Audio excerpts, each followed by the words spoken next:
Perkenalkan nama saya Regi. Perkenalkan nama saya Mandala. Perkenalkan nama saya Arasya. Perkenalkan nama saya Arya. Perkenalkan nama saya Gasya. Kami akan menjelaskan seluruh materi informatika yang telah kita pelajari selama semester 1. Saya Arasya Mustafa Kamal dan di sini saya akan menjelaskan materi tentang berpikir komputasional.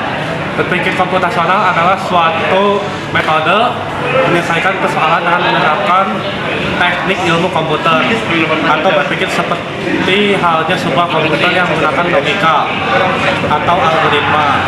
Terdapat 4 prinsip dalam berpikir komputasional di bidang informatika. Di antaranya, yang pertama adalah dekomposisi, yaitu proses pemecahan masalah yang semua kompleks menjadi bagian-bagian kecil atau sederhana sehingga lebih mudah untuk memecahkan suatu masalah. Yang kedua, pengenalan pola, yaitu proses dalam menemukan pola pada bagian-bagian masalah yang lebih kecil sehingga dapat memecahkan masalah yang kompleks lebih efisien. Yang ketiga, abstraksi, yaitu mengabaikan bagian yang tidak penting dan tidak relevan dan hanya fokus pada bagian penting dari masalah.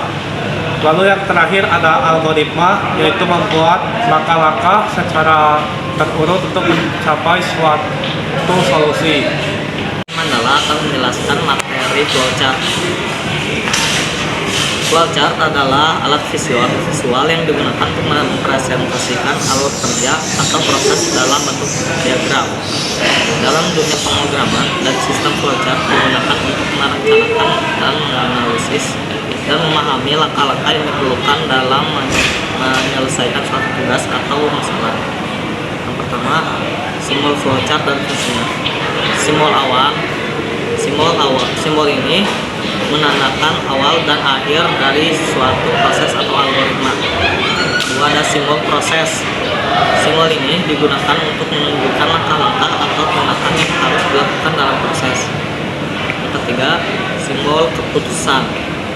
Simbol ini menunjukkan titik keputusan dalam alur kerja yang memerlukan pilihan ya atau tidak. Yang keempat, simbol input dan output.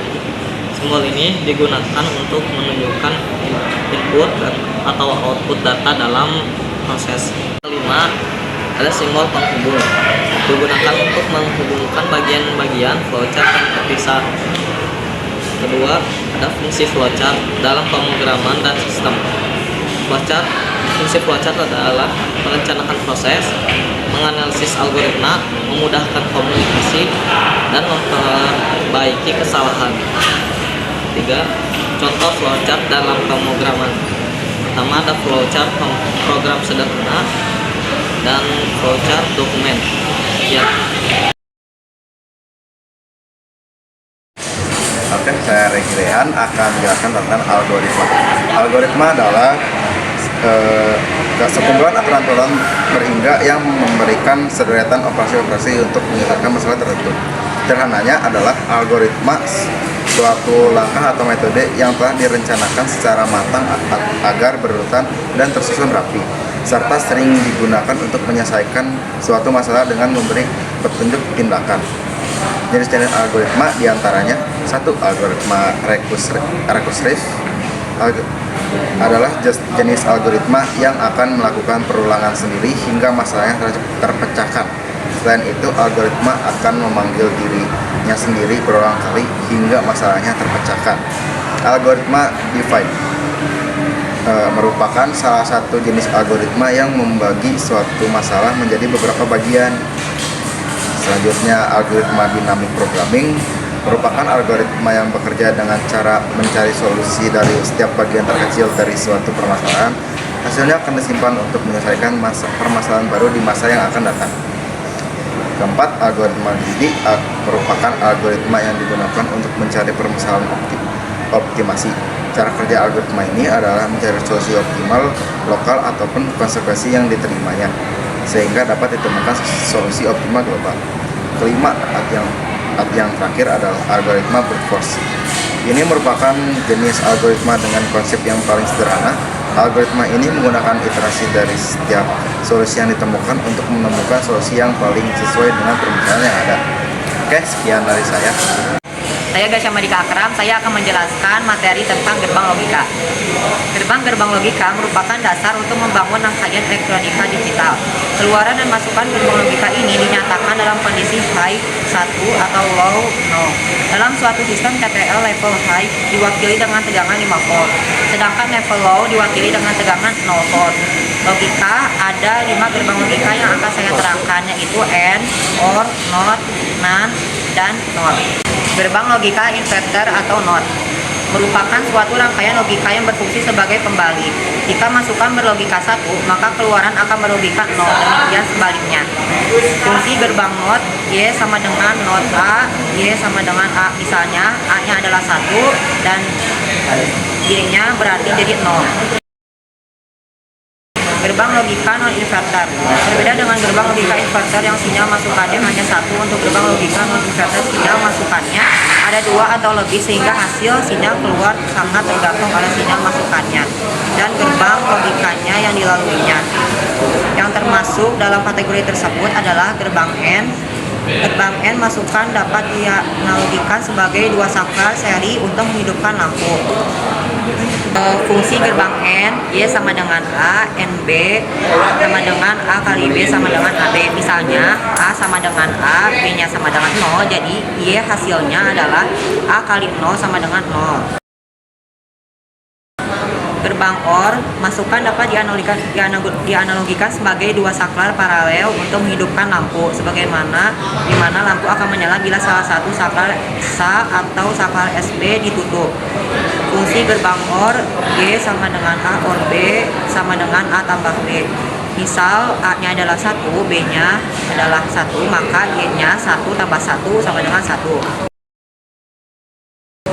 Gerbang NAND mempunyai 2 atau lebih dari 2 sinyal masukan tetapi hanya 1 sinyal keluaran. Gerbang NAND mempunyai sinyal bila sinyal keluaran ingin rendah 0, maka semua sinyal masukan harus dalam keadaan tinggi. Gerbang NOR mempunyai 2 atau lebih dari 2 sinyal masukan tetapi hanya 1 sinyal keluaran. Gerbang NOR mempunyai sifat bila sinyal keluaran ingin tinggi 1, maka semua sinyal masukan harus dalam keadaan rendah 0. Jadi gerbang NOR hanya mengenal sinyal masukan yang semua bitnya bernilai 0. Nama saya Arya.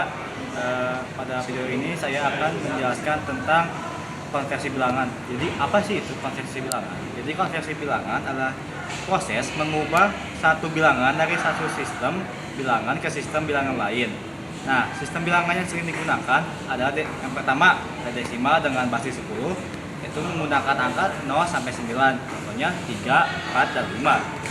Lalu ada biner dengan basis 2 menggunakan angka 0 dan 1, contohnya 1, 0, 1, 1. Lalu yang ketiga ada okta dengan basis 8 menggunakan angka 0 dengan sampai 7, contohnya 6 dan 7. Lalu yang terakhir ada heksadesimal dengan basis 16 menggunakan angka 0 sampai dengan 9 dan juga huruf A hingga F, contohnya 2F. Nah, lalu bagaimana cara langkah-langkahnya? Yang pertama ada desimal ke biner, yaitu dengan cara membagi setiap angka desimal dengan 2. Lalu desimal ke oktal, yaitu dengan cara membagi setiap angka desimal dengan angka 8. Dan lalu desimal ke heksadesimal, maksud saya, yaitu dengan cara membagi setiap angka desimal dengan angka 16. Lalu ada biner ke desimal, yaitu dengan cara mengkalikan setiap digit dengan 2 kuadrat posisi, mulai dari 0 hitungan dari sebelah kanan. Lalu ada oktal ke desimal, yaitu dengan cara mengalikan setiap digit dengan 8 pangkat posisi. Lalu ada heksadesimal ke desimal, yaitu dengan cara mengalikan setiap digit dengan 16 pangkat posisi.